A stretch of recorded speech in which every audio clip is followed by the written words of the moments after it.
And good morning and welcome to today's webinar where we will speak about cyber insurance, what it really means to you as an organization, some pitfalls, some myths, with two really great gentlemen joining us today. Quick notes of housekeeping. My name is Pete. I like to kid around to the audience and say I'm like the Wizard of Oz. I sit behind the screen of this webinar. I will guide you through. And if you have a question, it will get posed in our question box and we will answer it at an appropriate time, breaking point in the discussion. Or if we know that it's going to be covered in part of the discussion, I will respond to you in that it is coming in a future segment of the webinar. Along with that, we will be sending this out, a link to it on our YouTube channel. So you will be able to get a hold of it and share it with others. And we do have you muted. So if you have dogs, babies, or you're working remotely or just having a free-for-all, we won't hear it and you can still pay attention. So without further ado, we'd like our host, Mark, is with us this morning from Provinet. And Mark, I'd like to let you introduce yourself and then introduce with Matt, and we're on our way. Awesome. Thank you, Pete. I appreciate that, and I appreciate you setting some rules for our call today. My name is Mark Nanakoven. I'm the Director of Client Relations for Provinet Solutions. Provinet is a trusted IT provider headquartered in the Tinley Park, Illinois area with over 30 years of experience in this industry. I have worked for Provinet for almost 19 years, and as a IT provider, we call ourselves an MSP, and as an MSP, we deliver 24/7, 365 IT support, US-based support with a service desk staffed entirely by our own full-time employees. And support includes anything from infrastructure management and maintenance, cybersecurity solutions, and then providing strategic IT guidance. As an IT provider, we're constantly dealing with new threats, changing threats, and just risk overall. How do we protect ourselves? How do we protect our customers? And a component of that protection comes in the shape of insurance. And so today we're here to talk about what I call an unfair fight. Because this threat landscape is changing so quickly, really on a daily basis, it's unfair because we as business owners have to be right 100% of the time, and the bad guys only have to get right once. And so to that end, I'm looking forward to this exciting conversation with our friend, Matt Thompson. Matt's from M3 Insurance in Wisconsin. Matt, if you could tell us a bit about yourself and your background and maybe share a little bit about what sets M3 apart from other insurance carriers. Yeah, thanks for that, Mark. As Mark said, Matt Thompson, I'm the Director of Cyber Liability here at M3 Insurance. M3 Insurance is a full service insurance broker, as Mark said, based out of Wisconsin, but we work with clients across the United States. We're still an independent broker, and so we really focus on how we can help our clients with their holistic risk management program, with my focus area being in cyber insurance and cyber risk management from how do we help you identify the right controls to have in place, with a focus on how to gain cyber insurance, and then all the way through, if that bad day happens that you have in a cyber incident, getting you connected with the right resources to bring your business out of that kind of hole of dealing with threat actors and being financially compensated for going through that. Prior to working at M3, I come from a more technical cyber background. I ran some cyber programs, so very familiar with all of the technology and building out things like incident response plans, technology roadmaps, and all of that. So really here to help organizations with that holistic IT and cyber risk management. You didn't just wake up one day and say, I want to get into cyber insurance, right? It's good to have a background in the technology side of it too, because it is such a sometimes a complex conversation, like knowing what to It protect and is. how you protect it. You don't want to take that casually. You have to know actually what you're talking about, what you're insuring too, right? It is, and it's an ever evolving world. I mean, the threat actors make their money by continually staying up to date with the protections that are out there, trying to prevent them from Yep. making their money.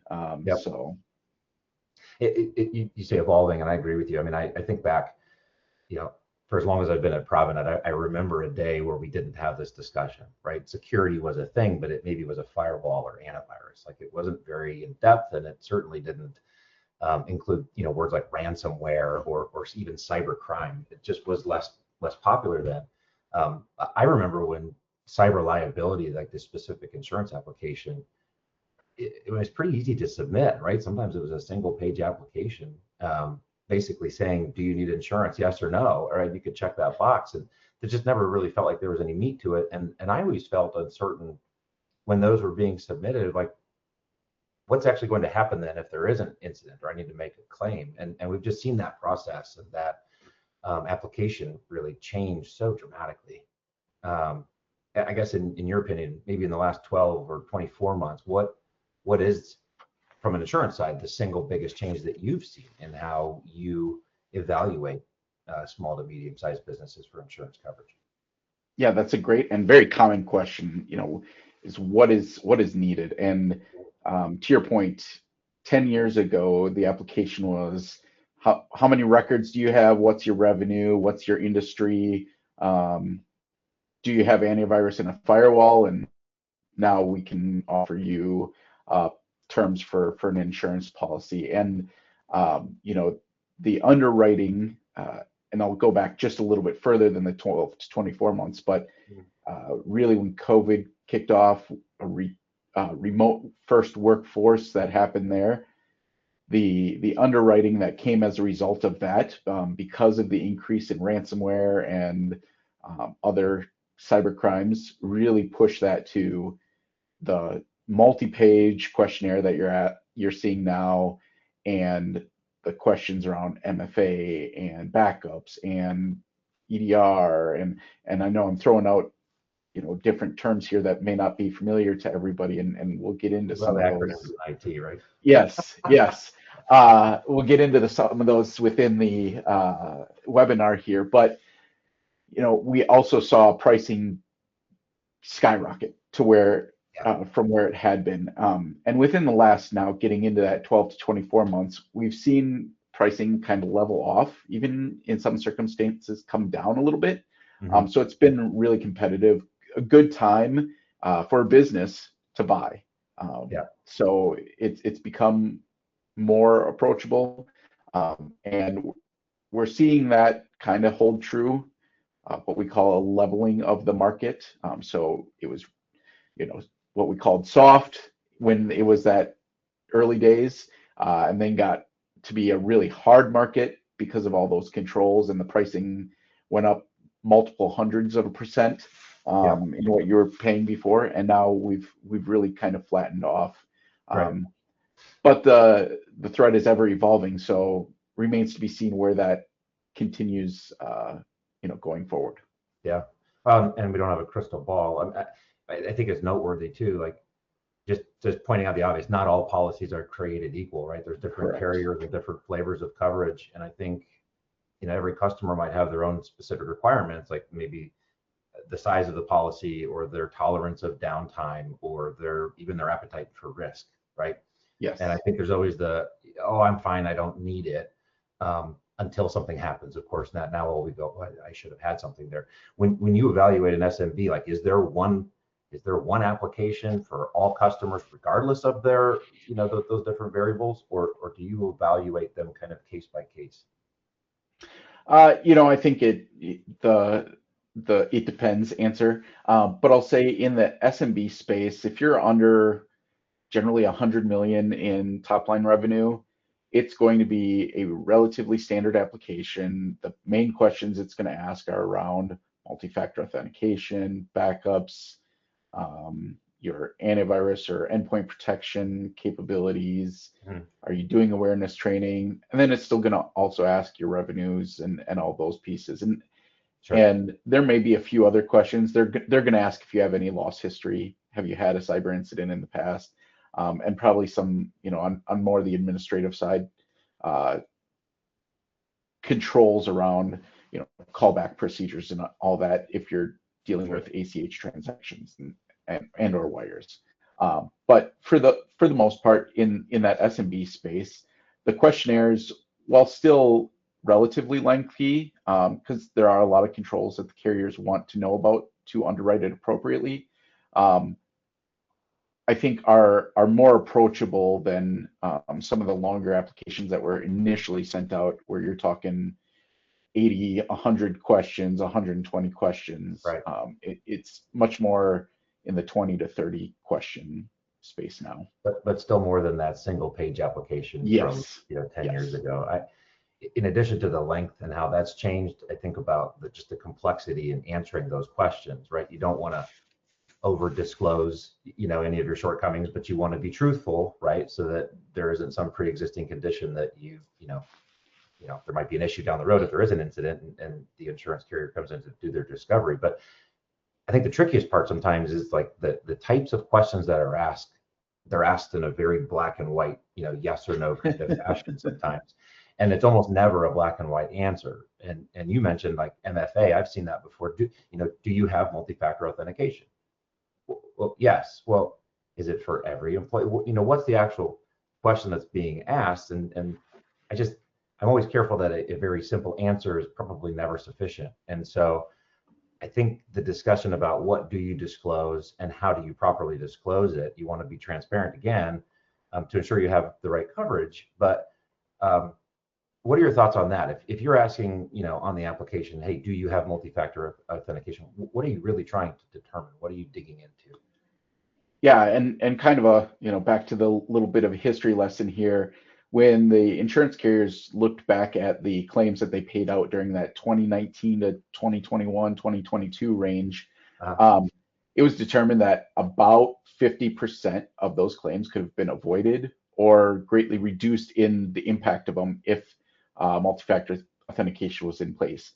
Wow. Specifically, multi-factor authentication for remote access. So if you have VPN or remote apps or something to that effect, and also for email access on your phone or via the web browser on your personal computer, those types of things. So while it's not a silver bullet, it has become kind of table stakes because it makes it that much harder for the cyber criminals to get into your environment to begin with. Yeah. So that's kind of where it stems from. Where we advise our clients the most is, I generally say if you've got MFA implemented for 90+% of your employees, and you can answer yes to those questionnaires with a caveat. Like you said, be as transparent as you can. Where we tend to see where it can't be quote unquote 100% deployed is things like if you have a multifunction printer copier that's doing scan to email or scan to fax, those types of things, and it's using a web communication there, and that device does not support a more secure right way to authenticate to send that. That's most often where we see that. Disclose those types of things. And what's your plan? You might be locked into a 5-year contract on that device. So maybe in 3 years, right you're 2 years into that, and you're going to get rid of it or upgrade it to a device that can support it.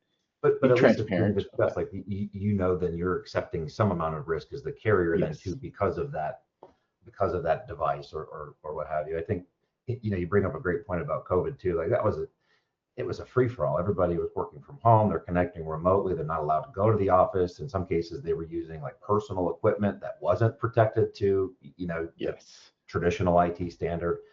And it caused a lot of, frustration, but also, issue as far as unauthorized access was concerned too. to me, when I look at the insurance application now, it's a lot longer, it's more complex, sure, but uh, you're not asking questions if certain tools or solutions exist because it's fun or nice to have it, right? It's implied because these are things that you need to have. These are things that you need to do. If you're saying no, I don't have those, maybe you take that as a suggestion, like maybe I should talk to my IT provider. Well, how do I get to that point? And if I do get to that point, what does it mean for my coverage? Do I get a better premium? Do I get higher coverages? Do I have some more favorable terms with my policy? I guess my point is you're not asking for things that are silly or useless. These are things that really every modern IT environment should have, or should at least be on the business's roadmap, right? Yeah, I'll say it's not rocket science. Go out there and look at, the NIST cybersecurity framework. That's one that's used by the government, it was created by a lot of security professionals with known, proven security controls that, again, while none of them are silver bullets or going to prevent every possible attack, greatly reduce the risk to the business. And as we all know, there's a risk in running a business. So Sure. you have to decide what's the right level of tooling for the risk that your business faces. Yeah. What's your tolerance, right? Yep. Your tolerance for pain at a minimum. So if you're talking to an IT provider, or maybe even the business, maybe the IT company comes in and says, oh, no, we handle security, right? Just some blanket kind of statement. What do you do then as the carrier? Do you go in and verify what the customer is presenting to you? If I submit an application, do you just take it as gospel truth? Like, well, they submitted it and they signed their name on it, so it must be true. Or do you have some kind of qualification exercise to look for any pre-existing conditions? I have to get a health physical before I can get insurance, like health insurance or life insurance, right? And so I have to present that to them. Do you do the same thing from an IT perspective? Yeah, so many of the carriers now, they're gonna take into account what you've put in that application, and it is technically a legally binding document. You're signing, saying that, like, there's a warranty statement to some extent within those applications when you're signing it. The other pieces that they're going to do, at least the vast majority of the carriers now, they're running external vulnerability scans to see, are you actually patching from what they can see on the open internet, On the outside, the way that you say you are. They have some level of, dark web monitoring that they're subscribing to say, so you may say on your application, no, we've never had a breach or cyber incident. But if they find a treasure trove of it, and there's some, cyber criminal gang out there that 6 months ago was bragging about breaking into your organization, they may question that a little bit. Might want to right? Yeah, so they're not coming in and asking to run an internal vulnerability scan, or saying, send me screenshots from your, different security tools that you're running, but they are not 100% going purely based off of the questionnaire answers. It's probably not a black and white answer to this question either, but is it a myth that having these tools deployed, or being able to validate, yes, I've implemented these tools, or no, we really haven't had a breach ever?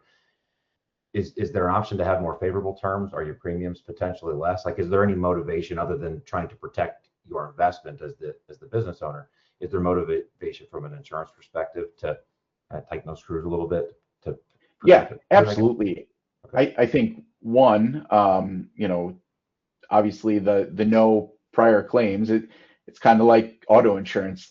The safer driver that you are, your rates theoretically shouldn't skyrocket, or should maintain some level of, normalcy, if you will. So that's one aspect of it. And then the second aspect of it is, if the initial quote comes back with maybe some unfavorable terms that you didn't expect, if you have things like audit reports, or reports out of those tools, we can always go back to the underwriters and say, hey, if we give you some additional information, can we sharpen the pencil on that a little bit? It's not Yeah. guaranteed to work out, but Sure. Well, there's there no, is the there's no guarantee opportunity. that if I'm a safe driver that I won't have a car accident this afternoon, Exactly. right? I mean, Exactly. things happen, and we should almost plan as though it will happen, right? We're not having conversations of, if it will happen. It's almost like when, and it's just a matter of time. And so I think having a plan, leaning on insurance though, is not in and of itself sufficient, right? Having those tools to protect yourself, insurance is almost the last ditch, right? Now I'm at the point where there has been a problem. How am I going to recover from this? Correct. Yeah. When you think about, I always think about the employees, short of stopping using the internet altogether, which isn't really practical advice. I think our biggest threat that we see is the human component, right? And that will always exist. And I'm not suggesting that go away either. But when you talk about employee behavior, right, how they function inside of a business, what tools they have access to, or how they use those tools, what role does that play in managing like the psychological part of it, the human behavior part of it, in putting together a package or figuring out what the premium should be, right? Because that's kind of the wild card, the human part. Yeah. So when it comes to the cyber insurance application, they're going to ask questions around, do you do awareness training kind of broadly? Do those with maybe elevated rights, whether that's IT elevated rights or maybe somebody in finance or HR who has elevated rights to financial information, Sure. employee information, are they maybe given a more tailored awareness training? Those types of things will come into play and be asked. And then there's always are you also doing fish testing of your employees, which, sometimes that can get a really bad connotation of well, they're just trying to catch me. If I click on this, if I do it more than twice, I'm going to get fired. And I always advise businesses, and this is more my opinion and what I've done in the past and been successful, I think, in the past, is no, these are really to help make you aware of the current threats that are out there. Yep. And secondarily, I always argue when you're building out those programs and doing that, what you really need to do, it's the whole carrot versus the stick. Reward the employees or give some incentive for, winning a $10 Starbucks gift card. That is, your name every month or every quarter gets thrown into a hat. And if you've reported both our fish tests or legitimate phishing emails, because we want that awareness, we want you to notify us if something doesn't seem right, and building that muscle memory of trusting the IT team and security team. That's really where we see the value. Again, that's not necessarily asked on the cyber application, but it's additional information that we could provide to an underwriter to show your business's commitment to being better in that space. Right. Just, I think of the TSA, tagline, if you see something, say something. And there's a reason they're still saying it today, right? Yep. You have to be constantly vigilant. And it's not the easy, Nigerian prince that has millions of dollars of money wants to email to you. Like, these threats are so much more sophisticated and complex. The way that social engineering has kind of reshaped how people are accidentally, providing money or credentials or access to people that they ordinarily wouldn't have. We probably can't have this conversation without at least touching on AI and how that's changing even the threat landscape. Like, with great power comes great responsibility. We can use AI for good. The bad guys are also using it for bad. Absolutely. And I think the awareness training to that extent is important too, because it is changing so quickly. These are the things you should be looking for. These are the things you should be cautious of. If somebody's asking you this, or if they're using this tone of language, or whatever the case, I've seen very intelligent people make very costly mistakes just by clicking a button or providing credentials because a page looked like it came from Microsoft, and so they typed in their credentials, and the bad guy's off to the races, and no one's any the wiser if you don't have tools in place to protect it. I think, the AI piece is important too. How do you factor that into your, into your creating a package for a customer? I mean, is that something where you say, hey, because of AI, we're making security awareness a requirement? we won't insure you if you don't have this, or are we not at that point yet from a coverage perspective? Yeah, I don't think we've reached that point yet. From a insurance standpoint, some of the policies, and keep in mind, this policy language takes a while at times to change it and update wording because it's got to go through legal review and what have you. And the other thing is sometimes the policies don't change until there's been some form of litigation or court cases related to it, for what it's worth. Months or years, right? I mean, it doesn't happen Yes. quickly. Yeah. But we absolutely have seen the usage of AI in social engineering, and to the extent that, back to the awareness training, it's almost to the point where it's flipped, where if an email sounds too professional or too, if there's not misspellings, that's almost an indicator of it being false. So it's really tough, and as AI continues to evolve and learn how people speak and all of that, like the days of trying to determine the difference between a legitimate and a AI generated email is getting tricky. Very, very tricky. They made it easy when they started every email with, dear sir or madam, right? Nobody calls me sir, so delete, but the way that like phrasing and grammar and all of that is dramatically improved, even for non-English speaking speakers. These emails are appear more legitimate, but I think the bigger threat is just the speed with which they're able to, the bad guys are able to create and push out these campaigns. It's not just somebody sitting there and typing individual emails and pushing it out. Like, it's happening very quickly, right? Correct.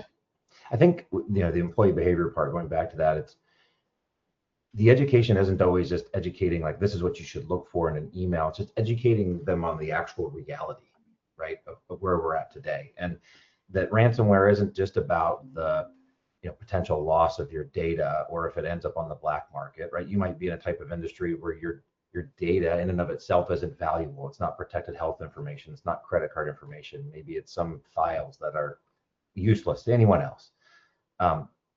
It's not always, the bad guys don't necessarily care what your data is, but they know that you probably want it back, and that even if you don't pay the premium, right, or if you don't pay the ransom, the other considerations are loss of business, loss of business production. If there's an erosion of trust between you and your customers, insurance isn't capable of fixing all of that, regardless of what policy you have. So that education part isn't just how do I look for things in an email. Education on the world, like this is where we live today. This is the reality of it. It's not just bad guys going after Fortune 500 companies either. No. It's everybody, and we're all at risk. And so doesn't matter where you live, doesn't matter if you're in a rural county on a gravel road, the bad guys will find you. They're not knocking on your door. I think everybody's at risk, and sometimes that's important to remind people too. It's not just Target and Kohl's and Ticketmaster, whoever else. It happens to people like me and you, right? If you have an internet connection, you are reachable by anybody anywhere in the world at any time. Yeah. When you talk about responsibility, then I guess, like I said before, stop of short of using the internet altogether. There's really no amount of money that anybody could spend or on any services or on any tool that would promise them that it won't happen to them, right? I talk about the proactive measures that we can put in place to essentially lessen the likelihood of a breach, or at least minimize the overall exposure or cost. But where do you see the insurers, or where do you see the responsibility of managing that IT environment? Is it the MSP? Is it the business owner? Is it the insurance carrier? Yeah, ultimately, it's going to point back to the business owner. If they enter into a contract with an MSP like Provinet or other MSPs out there, you're still responsible for choosing that relationship and being aware of what the MSP is doing for you and asking those smart questions. And, sometimes we hear from our clients, they'll say, oh, we don't need cyber insurance. We have a great MSP. They're monitoring us 24/7, or they've got a, service for that. And that's great. I liken it to, just because you have maybe you're a bank and you've got an armed guard at the front, doesn't mean that you don't have some sort of ransom insurance, on a physical level or something like that, because the criminals are still the criminals and they're going to do criminal things. And so you can't totally transfer that whole risk to an MSP. And I would hope your MSP is not writing in their contracts that they're taking on all of your IT or cyber risk, because that that's a strong burden for them to take on. And I think I can bet pretty solidly that I've never seen that in a contract, that the MSP is taking on all that risk. Yeah, I've heard that a ton of times too, in prospecting or just conversations with folks that say, well, we've never been hit before, so we must be okay. And it's that false sense of security, I think, not having a plan in place and not having those discussions ahead of time, right? Nobody wants to talk about insurance. Nobody wants to think about, cyber crime, but you should, right? If you care about your business, or if you care about, keeping your money or protecting your investment, you should. When then is the right time to prepare, right? How do you know when to have that discussion? And obviously the answer isn't, after the incident. We shouldn't be having that conversation about what should we have done differently. It's already too late. From an underwriting perspective, I guess, where do you see that? And how do you change their opinion about, well, we haven't been hit before, we must be okay? Yeah, I think it's an ongoing discussion. It is, I like to say a marathon, but a marathon with no end in sight. That's not terrible. It's back to Forrest Gump, where he just started running and he didn't know when he was going to end, that kind of thing. So from that standpoint, but trying to get prepared for cyber insurance, if you haven't put some thought to it, you're not going to do it in a week.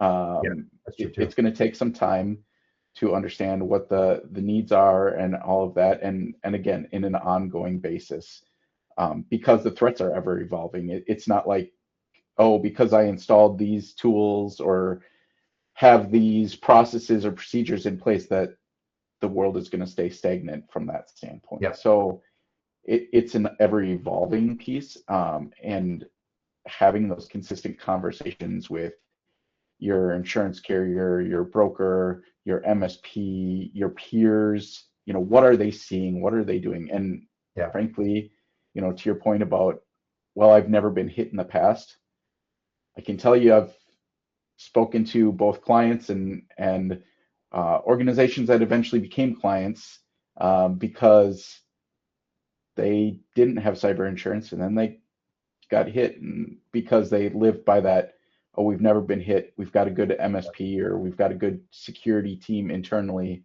and then that day happens and they're kicking themselves.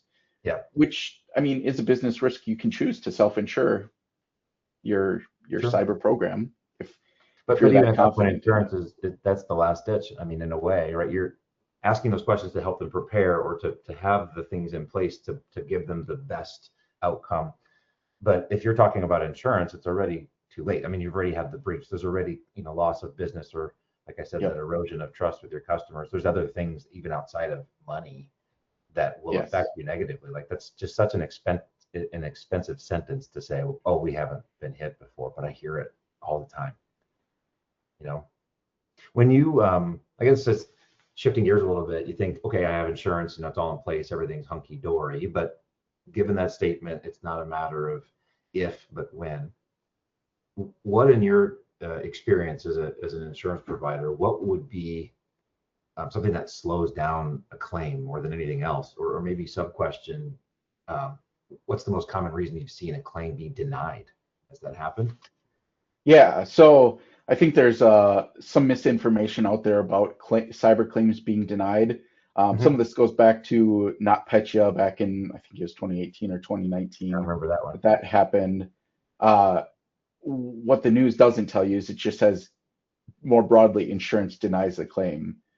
The organizations didn't have cyber insurance. They were trying to claim under their general liability or property in many of those circumstances. So, from the vast majority of insurance carriers that we work with and talk to, every one of them will tell you they pay out somewhere in the order of 99.1 to 99.7% of claims that are submitted to them. Interesting. Which is pretty darn good when you consider that. And those other one-off percentages, from what we've seen, it's been, either they're running into they falsified information on the application, and that's still in the vast minority, or it's some exclusion or a circumstance where there's a sublimit of coverage. So, for instance, the most common one we see is the cybercrime coverage. So, this is where you get socially engineered into changing the payment details, the routing and account number for bank for an invoice that you received. Sure. Maybe that invoice is for $400,000 and your coverage is limited to $250,000. So they're covering a part of it, but not the full extent of your loss. So, from that standpoint, it's extremely rare that you're not going to get coverage as long as you've informed the insurance carrier in a reasonable amount of time, nearly right away as soon as you determine there's an incident or a financial loss at hand, and keeping them in the loop. That's to the second part of that, what slows down a claim more than anything else? Lack of preparedness, really. I understand building an incident response plan can be a little time consuming if you want to build, there's this belief sometimes that you have to have this long 20-page plan with contingencies of, well, if this system goes down, I'm going to transfer it to this system, what have you.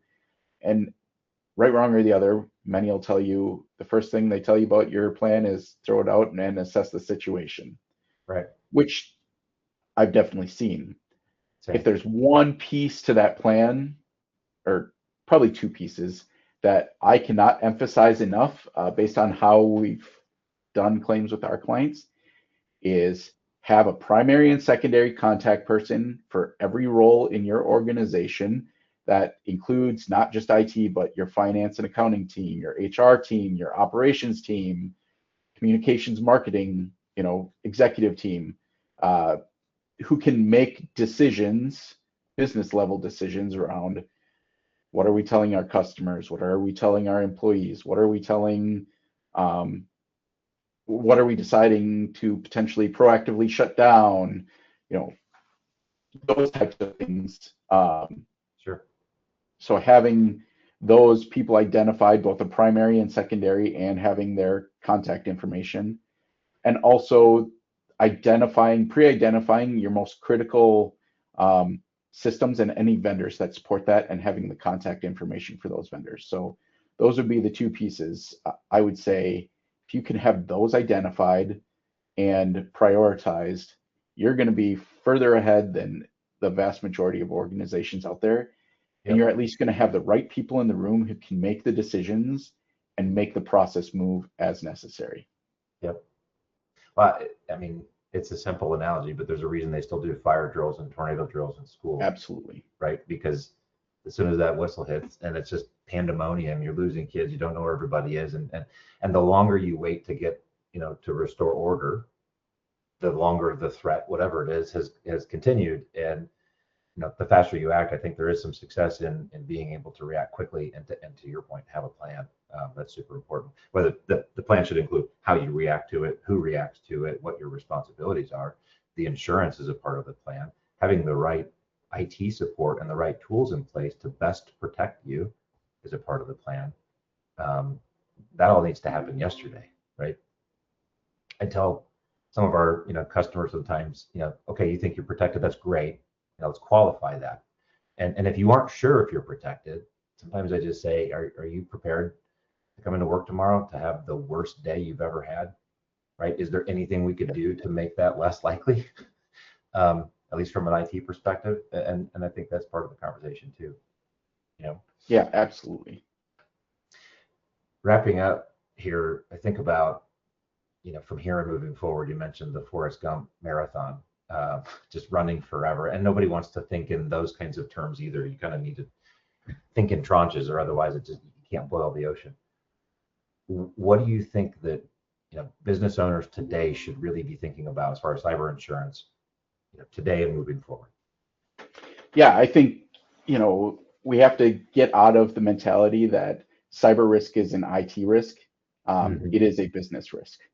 When you think to your company, businesses large and small, how are you communicating with your customers? Are you sending paper mail, or are you picking up the phone, which is probably no longer a separate telephone line? It's, over the same channels that that the internet is running over, and you're probably doing some level of online banking, online payments. Do you have a website where orders are coming in? Those types of things. And in the things like in the manufacturing space, or we have some food and egg clients, or healthcare. How much do we rely on technology systems now to optimize and track everything? Whether in healthcare, it's handing out meds to our patients. In manufacturing, it's tracking every piece that comes through that manufacturing line, so that your inventory is correct. If there's ever a recall, what bin it was in, all of that kind of stuff. If you had to go back to paper on all of that, how much impact would that have to your business? That's ultimately what cyber risk and cyber insurance is helping you out with covering. And from the standpoint, and I'll admit I haven't validated this, but I've seen it from a relatively reputable source, that your business is 5 times more likely, 5 to 6 times more likely to have a cyber incident than a building fire. And yet we don't balk at, we don't say, we've got sprinkler systems, we've got fire extinguishers, the fire department is less than a mile away. Let's knock the, fire as a covered peril on our property insurance off. You would never do that. Right. And yet they say, we've got an MSP, or we've got antivirus and firewalls, we don't need cyber insurance.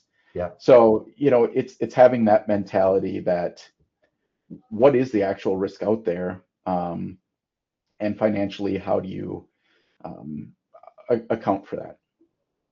I never really thought about it that way until you just said it, but you're right. Like, it not only would it be irresponsible, I mean, you really can't function as a business without those types of coverages, right? Like general liability or fire flood, those types of things, even car insurance, like you have to have it. And we treat cyber crime as maybe, not really, or I think I'm fine. If you care about your business enough to have some kind of a coverage, if there's a fire, why wouldn't you be carrying the same reason, or for the same reason, if there were a cyber incident? Yeah, that's a good point. Some things that a competent or a proactive managed service provider should be doing, if you agree. We've talked about multi-factor authentication, not just for email, but remote access, administrative accounts, correct. Any of your critical applications. Like, to me, that's a non-starter. Like, you have to have that. That as a single tool lessens the likelihood pretty considerably. If it happens, what's our contingency? Maybe I've been breached. Obviously, the idea of encrypted offsite backups is critical. I think that's is super important. But the conversation of identity management too. Least privilege access. Don't give everybody administrative passwords or all the keys to the castle for a reason. Like, lessen the likelihood that the bad guy has access to everything by compromising only a single account. Those are conversations you should be having with your IT provider. And you said it earlier too, putting a documented plan together. right? Do your fire drill so that everybody knows where they're going to meet up and how you're going to recover from an incident. It's not fun, right? It's not exciting, but it's super important if you care enough about your business. Like, what is our plan? If this ever happens to us. Absolutely. Are there other tools or things that you think are non-starters, at least from a best practice or an insurance perspective? Well, if we've got a question from the audience that I would like to throw in here before. Sure. I know you Sure. asked that and that, Matt. So if you want to answer Mark really quick, and then I'll get this question in for you guys. Be great. Yeah, I think the other tools that you already kind of touched on it. MFA and backups are kind of key ones. We talked about awareness training. The other ones that we see, have are highly encouraged by insurance carrier and seen as very valuable are those what we call endpoint detection response, advanced antivirus that can do more, heuristic identification of anomalous activity, even behavioral anomalies, behavioral right? analysis, yeah. Yep. And then some more of the advanced email protection, because we know phishing and social engineering is a threat. Is it foolproof? No, but they all continue to get better. That's a positive use of AI. It's some of the tools out there are starting to look at the contextual analysis of the email. Yep.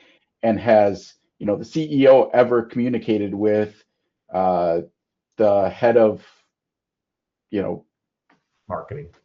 marketing and asked them to buy gift cards before?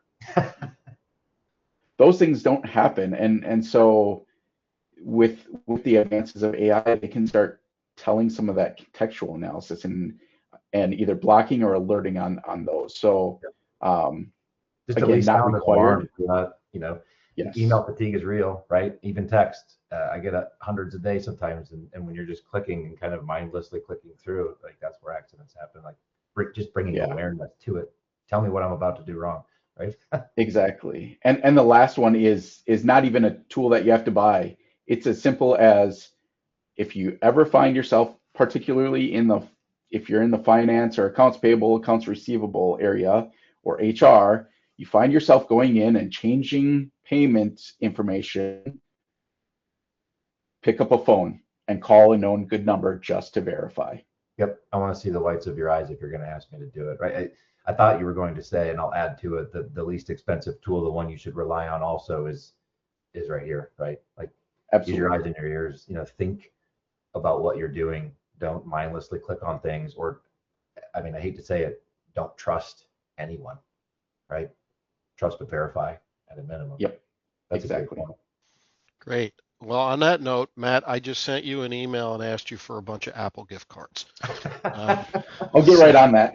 Yeah, Christmas is right around the corner.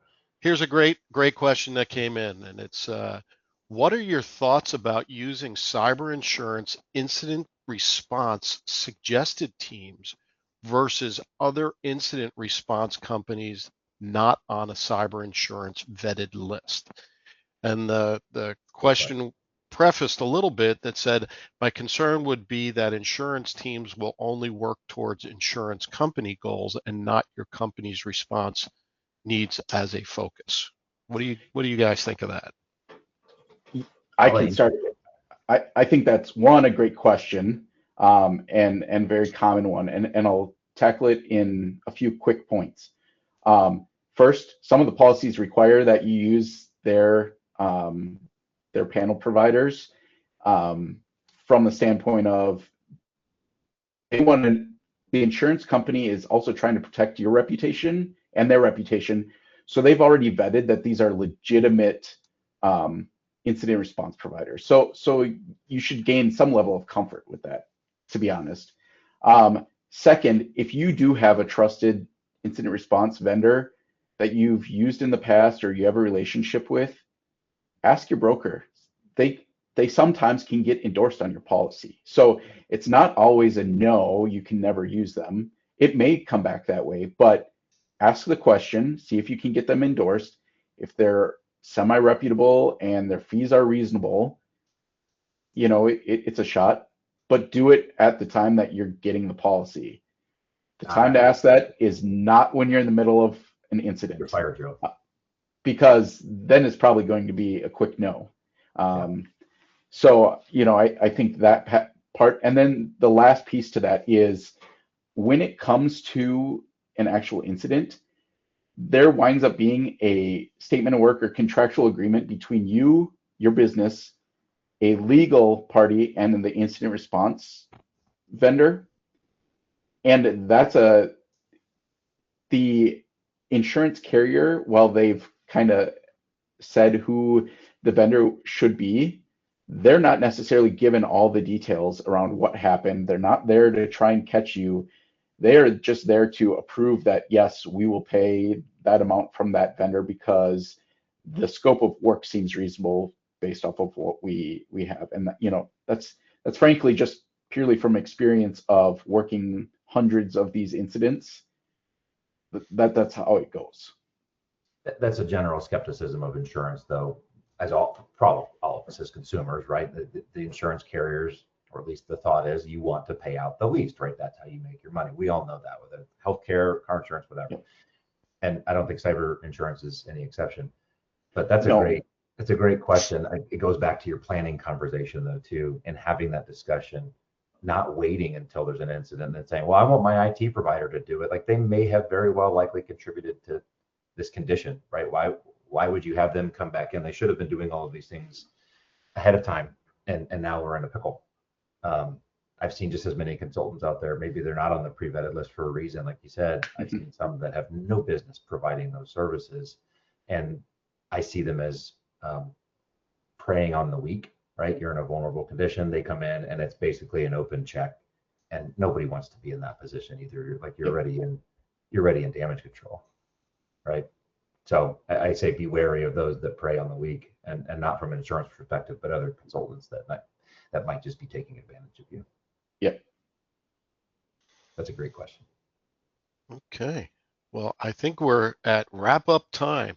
Give everybody a big congratulations for joining and learning today. Yeah. One of the most precious things you have is the time of your day, and we appreciate you sharing it with us today. But we also want to congratulate you for taking the time to understand the business risk, not just the IT risk. And I think I heard that loud and clear from these gentlemen. It is business risk, and it is a culture having cybersecurity practices every day to, for you to understand as a business and each individual on your teams. So we thank you for that. Look for the email with the recording, and we will definitely have some follow-up information that you can reach out to Mark or to Matt separately or together if you wanted to get them together on a call. And we will publish that information in the follow-up email. I appreciate that, Pete. I was going to say the same thing. If there's questions specific, this is a bit of a broad conversation, and obviously kind of kept it at a high level, but every business is unique. And so I'm happy to address that with you one-on-one, whether it's from an IT or a cybersecurity perspective or the insurance part, however they overlap. Would love to have that conversation. Matt, Great. Yeah, now the same. I love to do this last piece here as we wrap up on any webinar, and it's kind of a take from like a radio program. So I'm going to start with Matt, and I'm going to say, Matt, 30 seconds, last word. Last word. Preparation. Okay. You can expound on it. You got 30 seconds. I got 30 seconds. Sorry. I thought I had 30 seconds to pick the word. I was also unclear on the instructions, Matt. Yeah. Proactive preparation, like many things in life, think ahead. And like we said, the IR plan, if nothing else, it's there to help you through that worst day. Yeah. Okay.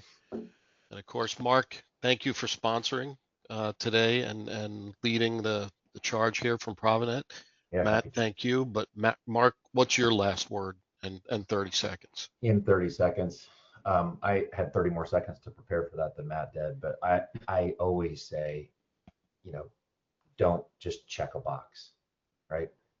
Saying you have insurance or saying you have an IT provider, you need to ask questions. You need to validate those responses. And like Matt said, I think it's super important having a plan. Just be careful of that false sense of security. Just because you haven't been hit yet, because you think you live in a rural area where the bad guys won't find you, nobody is exempt from this. But there are things you can do to better protect yourselves before incident and post incident. All right.